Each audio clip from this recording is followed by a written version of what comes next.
Mario and his cohorts love to whoop it up on Mario Party World. Brighton and Twyla, the sun and the moon, have always hosted the party. They're usually good-natured, but one day the two began to argue when Brighton asked Twyla, "Who's more impressive, you or me?" Twyla replied, "I'm more dazzling. No way, I'm cooler than you. I'm better. I'm cooler. I'm better. I'm cooler."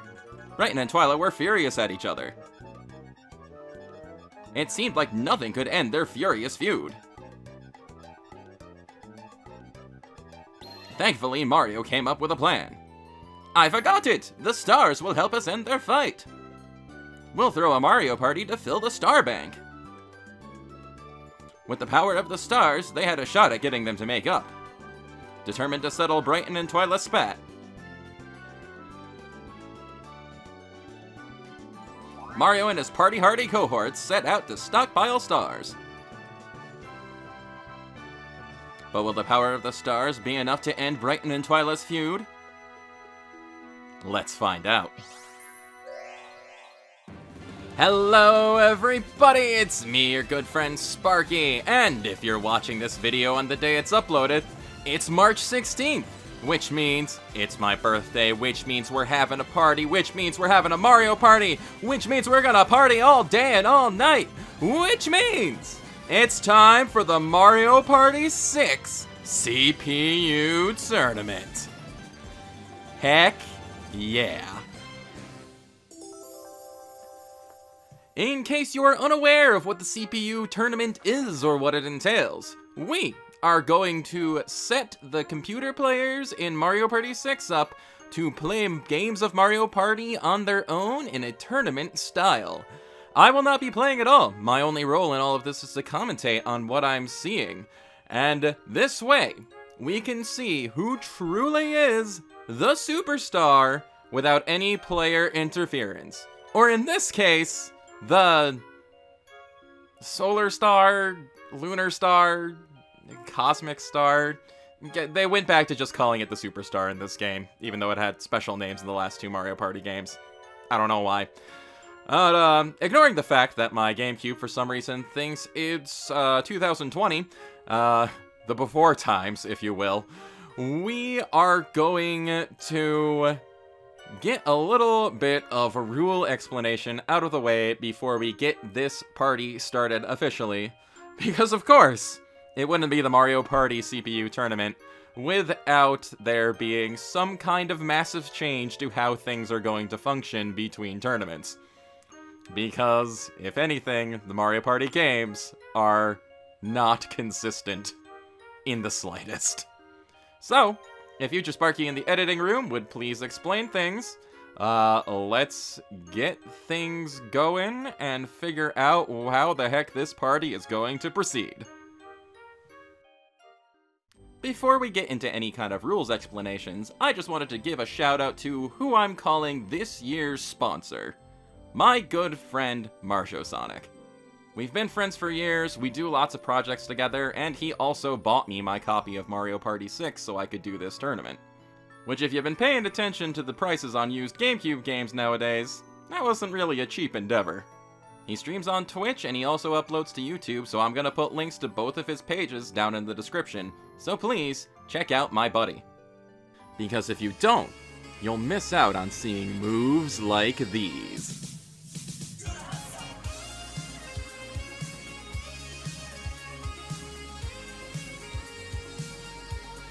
Sorry, ladies. He's taken.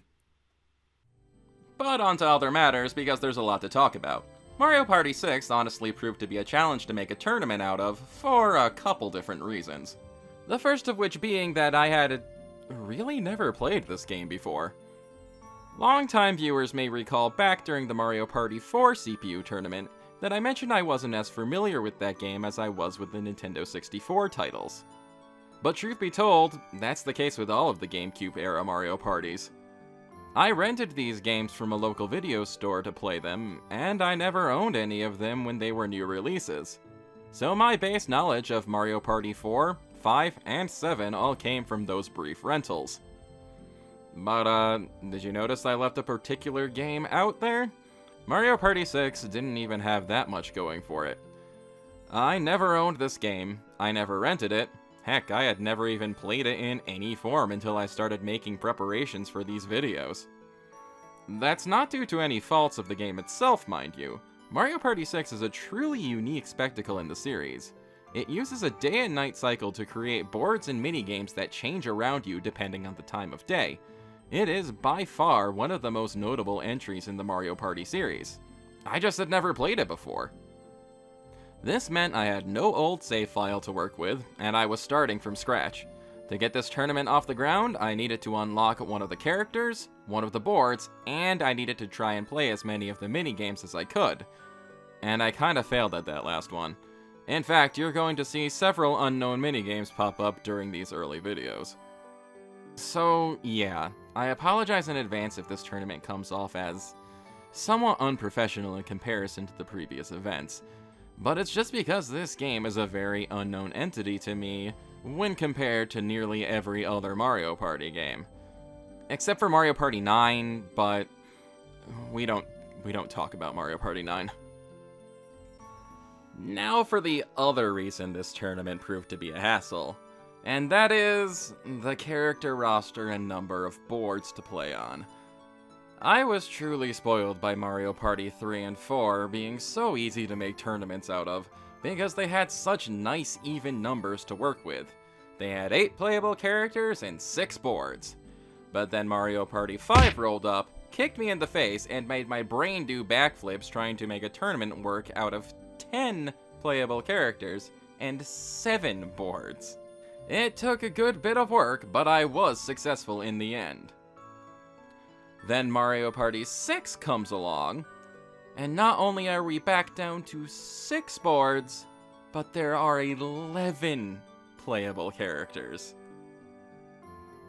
You know, I've had a sneaking suspicion for a while that ever since playing Mario Party 4, Toad may have stolen my soul from my body and then placed it in a purgatory in which these games are slowly driving me more and more insane.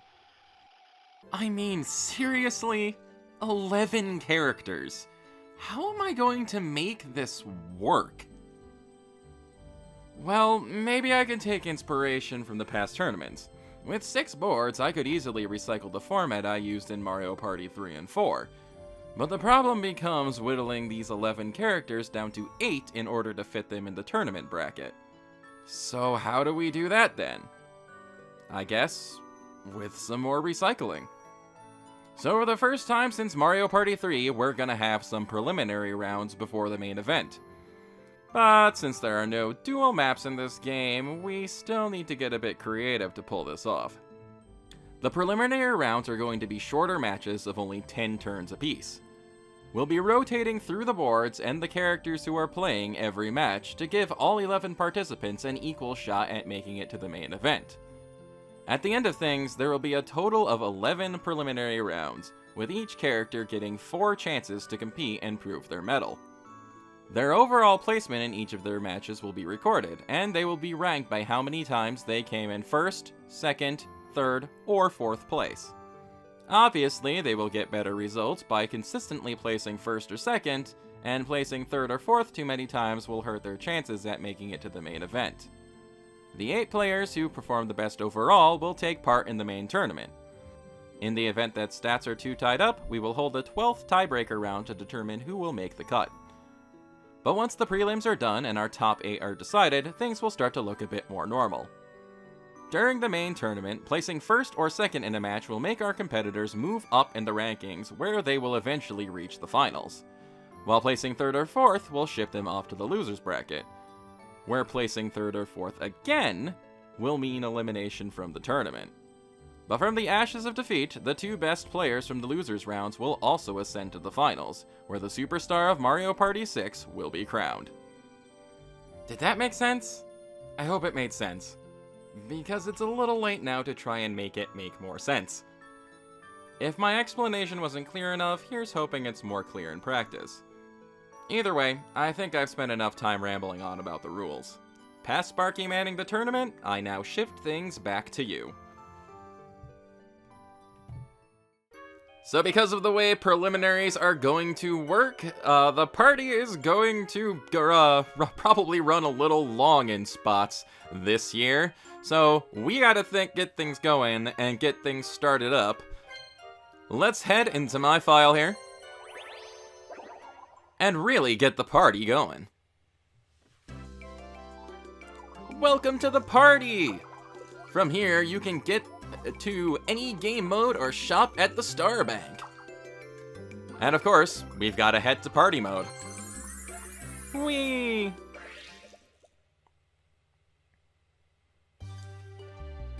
Welcome to party mode!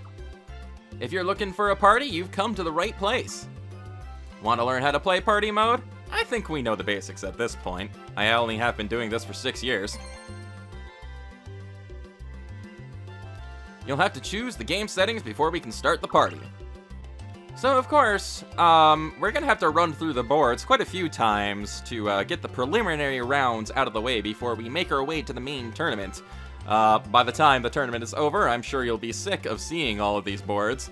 Unfortunately, there are only 6, so we don't have as much variety as I'd like. But it's still more than some Mario Party games. Never will forgive Mario Party Superstars for not having DLC.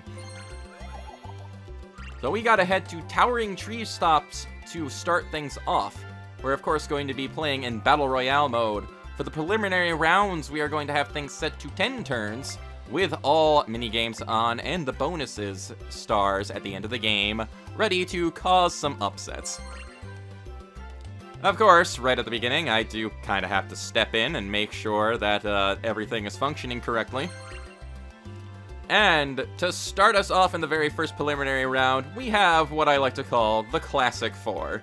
The 4 players that made it to the finals in 3 of the tournaments so far in the history of the Mario Party CPU tournament. The reign was disrupted slightly once Mario Party 4 came up, but of course, it's the top 4 players at the top of the character selection screen here. Mario, Luigi, set to hard difficulty, Peach, set to hard, and Yoshi, also set to hard. There are 2 additional difficulty levels available for Mario Party 6 that I don't have unlocked.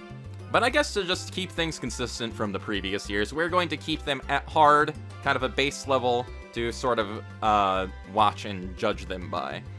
And of course, we will not be setting any handicaps for any players because that would be unfair. Are we ready to play? I sure think so. Alright, let's get this party started!